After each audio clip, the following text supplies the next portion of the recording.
Hello friends, welcome to V chemistry channel. I am Viral Mistry. મિત્રો, આજે આપણે ભાગ 4 જોવાના છે ન્યુલેન્ડનો અષ્ટકનો નિયમ. બરાબર મિત્રો, હજી પણ કહું છું, તમે મારો વિડિયો લાઈક, શેર અને સબસ્ક્રાઇબ ન કર્યો હોય તો એને કરી દેજો, જેથી તમને મારા નવા વિડિયોના નોટિફિકેશન જોવા મળશે. ઓકે, જ્યારે હું નવો વિડિયો અપલોડ કરીશ ત્યારે તમારા પર નોટિફિકેશન આવતા રહેશે. બરાબર, ચાલો હવે આજે આપણે જોવાના છે મિત્રો, તમને આ દેખાશે નાની થિયરી, બાકીનો ભાગ છે જે કોષ્ટક પછીનો છે, પરંતુ સમજવા જેવું ઘણું બધું છે. ઓકે, તો ચાલો આપણે એને જોઈએ કે અષ્ટકનો નિયમ માત્ર કેલ્શિયમ સુધી જ લાગુ પડતો હતો, કારણ કે કેલ્શિયમ પછી દરેક આઠમા તત્વના ગુણધર્મ પહેલા તત્વને મળતા આવે છે. બરાબર, પહેલા તત્વને મળતા આવે છે એનો કહેવાનો મતલબ, આપણે જે ગયો વિડિયો તમે મારો જોયો હોય તો તેમાં મેં કહ્યું હતું તમને ઉદાહરણ આપીને કે સોડિયમ પછીનું આપણે કોઈ તત્વ લઈએ તો સોડિયમ પછી આપણે, ધારો કે મેં આ રીતના સમજાવું તમને, સોડિયમ પછી 12 નંબર પર છે મેગ્નેશિયમ, પછી એલ્યુમિનિયમ આવે, સિલિકોન આવશે, ફોસ્ફરસ આવશે, બરાબર, સલ્ફર આવશે, ક્લોરીન આવશે, પછી આર્ગોન આવશે, પછી પોટેશિયમ આવશે. હવે આમાંથી આના પછીના સોડિયમ પછીના 8 તત્વો, બરાબર, એટલે તે આ 8 તત્વો, બરાબર, અને તેમાંથી 8મો તત્વ એમ કીધેલું છે કે 8મું તત્વ એટલે કે પોટેશિયમ, તેનું પહેલા જેવા લક્ષણો જોવા મળે છે, રાસાયણિક ગુણધર્મો એના જેવા જોવા મળે છે, એવું કહેવા માંગે છે આમ. તો કે મિત્રો, આ રીતના જોવા મળે છે. બરાબર, જરૂરી નથી કે બીજા ઉદાહરણ, આપણે કોઈ પણ ઉદાહરણ લઈ શકીએ છીએ. ઓકે, ચાલો. ન્યુલેન્ડે ધારણા કરી કે કુદરતમાં માત્ર 56 તત્વો જ હાજર છે. કેટલા? 56. જો મિત્રો યાદ રાખજો, આ તમને 1 માર્કના એમસીક્યુ માં પૂછાઈ જાય. બરાબર, હું આજે તમને આઈએમપી સવાલ પણ આપી જ દઈશ એની સાથે. બરાબર, ભવિષ્યમાં કોઈ અન્ય તત્વો શોધાશે નહીં, એવું એમણે કહ્યું કે આવું તો થશે, 56 તત્વો તો મેં શોધી જ કાઢ્યા, 56 તત્વો, પરંતુ એનું એમ કેવું, અને ભવિષ્યમાં આવા કોઈ બીજા તત્વો શોધાવાના નથી, બીજા કોઈ શોધાશે નહીં, એટલે એને ભવિષ્યવાણી કરેલી કે હવે કોઈ શોધાવાના નથી, હવે પતી ગયા એમ. પરંતુ ત્યારબાદ અનેક નવા તત્વો શોધાયા જેના ગુણધર્મો અષ્ટકના નિયમના ગુણધર્મોમાં બંધ બેસતા નથી, એટલે કે એ અષ્ટકનો સિદ્ધાંત જે આપેલો છે તેમાં બંધ બેસતા નથી. બરાબર, તો પોતાના જ કોષ્ટકમાં તત્વોને બંધ બેસાડવા માટે ન્યુલેન્ડે બે તત્વોને એક જૂથમાં રાખ્યા. બરાબર, બે તત્વોને એક જૂથમાં રાખ્યા, પરંતુ કેટલાક અસમાન તત્વોને પણ એક જ જૂથમાં રાખ્યા. બે તત્વોને તો રાખ્યા જ, પરંતુ સાથે સાથે બે અસમાન હોય, એટલે કે અસમાન તત્વો હોય બે, તેને પણ એક જ જૂથમાં રાખ્યા, એક જ ખાનામાં મૂકી દીધા તેમને પણ. તો આ ભૂલ કરી એમણે. બરાબર, તો એ પણ હું તમને બતાવું. અહીં આપણી પાસે છે, જુઓ, પહેલામાં એક છે હાઇડ્રોજન છે, ફ્લોરિન છે, ક્લોરીન છે, પછી કોબાલ્ટ એન્ડ નિકલ, આ બે છે. ઓકે, તો બ્રોમિન પણ છે જ, ઓબ્વિયસલી આપણને ખબર છે કે બ્રોમિન પણ આવું છે. બરાબર, તો હવે આમાં જોઈ શકીએ કે તેમણે કોબાલ્ટ અને નિકલને બંનેને એક જ ખાનામાં રાખ્યા છે. બરાબર, જે સૌથી મોટી ભૂલ છે. એમણે એ પણ કહ્યું છે કે કેટલાક અસમાન ગુણધર્મો ધરાવતા હોવા છતાં પણ તેમણે તેને એક જ ખાનામાં મૂક્યા, એક જ જૂથમાં મૂકી દીધા છે. બરાબર, તો એનું ઉદાહરણ આ છે. અને બીજું એક લેસ ઇમ્પોર્ટન્ટ ઉદાહરણ કયું છે? બીજું એક સિલેનિયમ ને લેન્થેનમ વાળું છે. જુઓ, એમાં બુકમાં તમારામાં ચોથી રોમાં આપેલું છે. બરાબર, ચાલો, સીરિયમ ને લેન્થેનમ વાળું છે, Ce અને La લખેલું છે. ચાલો, કોબાલ્ટ અને નિકલ એક જ જૂથમાં છે અને એક સાથે ફ્લોરિન, ક્લોરીન, બ્રોમિન સાથે જ હરોળમાં રાખવામાં આવ્યા છે, જેના ગુણધર્મો આ તત્વોને કરતા એકદમ જુદા છે. કેમ જુદા છે? આ બધા હેલાઇડ છે, જોજો, આ બધા હેલાઇડ છે. બરાબર, હવે તેમની વચ્ચે કયા કયા? હાઇડ્રોજન, પછી કોબાલ્ટ, નિકલ, આ બધા મળતા આવે નથી, મળતા આવતા. કેમ? કારણ કે આખી કઈ ફેમિલી થઈ ગઈ તમે જોઈ શકો છો, આ આખી હેલોજન ફેમિલી થઈ ગઈ. કયો?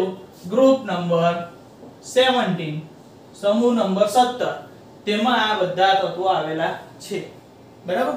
તો Fe કે જે કોબાલ્ટ અને નિકલ સાથે ગુણધર્મોમાં સમાનતા ધરાવે છે તેને આ તત્વોથી દૂર રાખવામાં આવ્યું છે.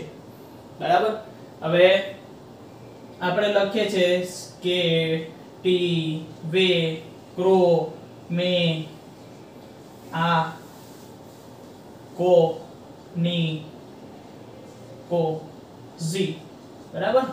હવે અહીં તમને ખબર હોવી જોઈએ કે નિકલ અને કોબાલ્ટ, બરાબર, એના ગુણધર્મો આપણને આના જેવા પણ મળતા આવે છે. એટલે કહે છે કે આયન જે નિકલ અને કોબાલ્ટ અને નિકલ સાથેના ગુણધર્મોમાં મળતું આવતું હોવા છતાં તે તત્વોથી દૂર મૂકી દીધું છે એમને. એની જગ્યાએ એને છૂટા જ ગોઠવી દીધા છે નિકલ અને કોબાલ્ટને, અને તેને ગોઠવ્યા ક્યાં? આ હેલોજન શ્રેણીની વચ્ચે. એટલે એ મોટામાં મોટી ભૂલ થઈ ગઈ. બરાબર? ત્યાં પહેલા તો અડધા પકડાઈ ગયા, એટલે એ ખોટું પડ્યું. માટે એ ફક્ત હલકા તત્વો માટે જ યોગ્ય ગણાયા. બરાબર? એટલે એમનો સિદ્ધાંત જે ખરો અષ્ટકનો એ ફક્ત ને ફક્ત હલકા તત્વો માટે યોગ્ય ઠર્યો એવું લખેલું છે. બરાબર? એટલે યોગ્ય રીતે નીવડે છે. બરાબર? તો એનો કહેવાનો મતલબ સક્સેસફુલ કેમ ગયો? ફક્ત ને ફક્ત એ હલકા તત્વો માટે, બાકી એ સક્સેસ ગયો નથી, એવું કહેવાનો છે આનો મતલબ. હવે બીજું છે કે આપણે જોઈએ તો આમાં કયા કયા સવાલ પૂછી શકાય. તમને પહેલો ક્વેશ્ચન થતો હશે કે સવાલ આજે કેમ? બરાબર? કારણ કે ક્વેશ્ચન વાઇઝ તૈયારી ખાસ કરવી પડશે. અત્યારના કોવિડ-19 ના સમયમાં કોઈની પાસે અત્યારે એજ્યુકેશન બાબતે કોઈ પણ જાતના સવાલ કે એની માહિતી નથી, માટે હું સવાલ પહેલા આપી દઉં છું આજે. જુઓ, આમાંથી શોર્ટ ક્વેશ્ચન તરીકે જુઓ, પહેલા તો બ્લુ લાઇન ક્વેશ્ચન એના નીચેના આપેલા છે ને તે કરી નાખવાના, જેને આપણે ઇન્ટેક્સ ના ક્વેશ્ચન કહીએ, જે મોસ્ટ ઇમ્પોર્ટન્ટ છે. એ મોટે ભાગે પૂછાય. સ્વાધ્યાયના ક્વેશ્ચન કરી નાખું. પરંતુ તેમાં આ અત્યાર સુધીમાં કયા કયા પૂછાય? ડોબ્રેનરની ત્રિપુટી. બરાબર? ડોબ્રેનરની ત્રિપુટી. બરાબર? ઉદાહરણ સહિત પૂછાઈ જાય. બરાબર? ચાલો બીજું, ત્યારબાદ પૂછાય ન્યુલેન્ડનો અષ્ટકનો નિયમ. ન્યુલેન્ડનો અષ્ટકના નિયમ નું વિધાન, ફક્ત વિધાન. ઓકે, આ ફક્ત એક માર્કમાં જે પૂછાય તેની વાત છે. ઓકે, ત્યારબાદ તમને પૂછાય કે ન્યુલેન્ડ અષ્ટક ન્યુલેન્ડના મત મુજબ તત્વોની ગોઠવણી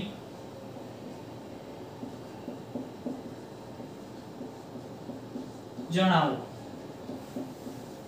અથવા એવું પૂછાઈ જાય કે ન્યુલેન્ડે તત્વોને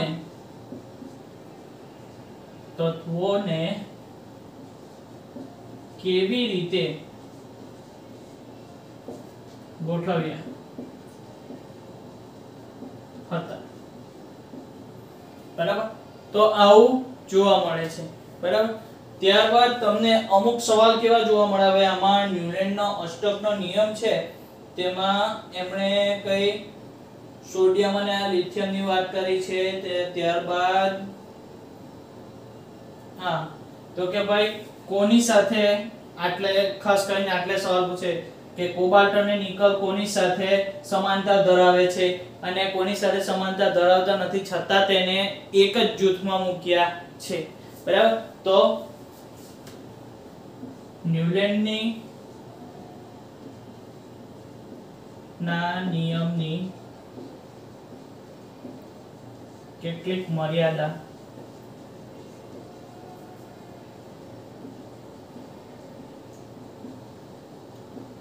બરાબર આવા સવાલો પૂછાવાની શક્યતા રહેલી છે. આ ફક્ત 1 માર્કમાં છે. બરાબર ત્યાર પછી પૂછાય કે આમાં કેવી રીતે ગોઠવ્યા હતા, તો આમાં તમને ઓપ્શનમાં પણ પૂછી શકાય. આ જ વસ્તુ તમને MCQ માં પૂછાય. ત્રિપુટીને આધારે, સંગીતના સૂરોને આધારે, પછી વર્ણપટને આધારે કે આપેલ તમામ, આ રીતના તમને કોઈ પણ સવાલ આવી રીતના પૂછી શકાય. તો એમાં શું આવશે? સંગીતના સૂરોને આધારે. બરાબર ત્યાર પછી એમણે શું નોટિસ કર્યું તે ન્યુલેન્ડના મત મુજબ દરેક તત્વ ના રાસાયણિક ગુણધર્મો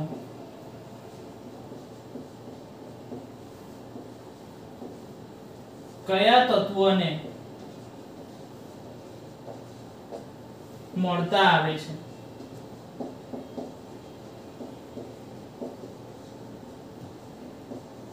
ઉદાહરણ આપો.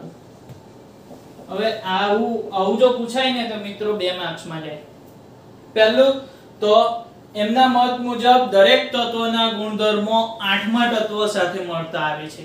એના પછીનું 8મું તત્વ, જેમ કે મેં તમને સોડિયમ પછીનું તત્વ કીધું, તો સોડિયમના ગુણધર્મોને આપણે કન્સિડર નથી કરવાના, પરંતુ તેના 8 તત્વો જે ખરા તેના પછીના, તેને છોડીને છેલ્લું જે તત્વ આવે પોટેશિયમ, તેની સાથે સોડિયમને કન્સિડર કરવાનું છે, તેને સરખાવવાનું છે. સ્વીકારવું હોય તો કન્સિડર એટલે તો, પણ એને સરખાવવું, કમ્પેર કરવું ઇન શોર્ટ. બરાબર તો તેની સાથે આપણે કમ્પેર કરવાનું છે. તો એવું કીધેલું છે. તો એના મત મુજબ 8મા તત્વને મળતા આવે છે. અને ઉદાહરણમાં તમે કોઈ પણ મૂકી શકો. બરાબર બધામાં મિત્રો જરૂરી નથી કે બુકના જ તમે ઉદાહરણ લઈ શકો. તમારું જાતે આમાં ટેલેન્ટ હોય તો તમે પોતાના પણ ઉદાહરણ મૂકી શકો. બરાબર ને? તો કંઈક યુનિક લાગે. બરાબર યુનિક લાગે કે જેથી ખબર પડે કે તમને થોડું ઘણું તો આવડતું છે. એટલીસ્ટ તમે કઈ નહીં તો એ બને 21 થી 30 સુધીના પરમાણ્વીય ક્રમાંક તમારે યાદ રાખવા ખૂબ જ જરૂરી. કારણ કે એમાં કોબાલ્ટ અને નિકલનો પણ ઉલ્લેખ થઈ ગયેલો છે. અને કોબાલ્ટ અને નિકલ 21 થી 30 ની વચ્ચે જ આવે. તમારે બોલવું હોય તો ત્રણના ગ્રુપમાં બોલી શકો: સ્કેટિવે, ક્રોમે, આકો, નિકોઝી. બરાબર સ્કેન્ડિયમ, ટિટાનિયમ, વેનેડિયમ, ક્રોમિયમ. બરાબર એ રીતના તમે આખું એની આખી 21 થી 30 ની લાઈન સરળતાથી યાદ રાખી શકો. જેટલી તમને 1 થી 20 માં સરળ નહીં પડે ને તેટલી તમને 21 થી 30 માં સરળ પડશે. બરાબર એકવાર આ રીતના યાદ રાખી જોજો. મેં ફરી એકવાર બોલું છું: સ્કેટિવે, ક્રોમે, આકો, નિકોઝી. સ્કેટિવે, ક્રોમે, આકો, નિકોઝી. બરાબર તો આ રીતના તમે સરળતાથી 21 થી 30 સુધીના નંબર પણ યાદ રાખી શકો અને આવી રીતના સવાલ પૂછવાની શક્યતા રહેશે મિત્રો. તો ન્યુલેન્ડના અષ્ટકના નિયમમાં ખાસ ધ્યાન રાખવાનું કે અષ્ટકનો નિયમ કઈ રીતના હોય છે અને એના નિયમ ખાસ પૂછાઈ જાય છે. પહેલા નિયમનું વિધાન પૂછાઈ જાય છે, કઈ રીતે ગોઠવેલા છે એવા તો પૂછાઈ જ જવાના છે. બરાબર તો કેટલાક નાના નાના સવાલોની પણ કાળજી રાખવાની. આ સબ્જેક્ટનું નામ છે રસાયણ વિજ્ઞાન. એક સવાલ 5 રીતે પૂછાવાની શક્યતા રહેલી છે.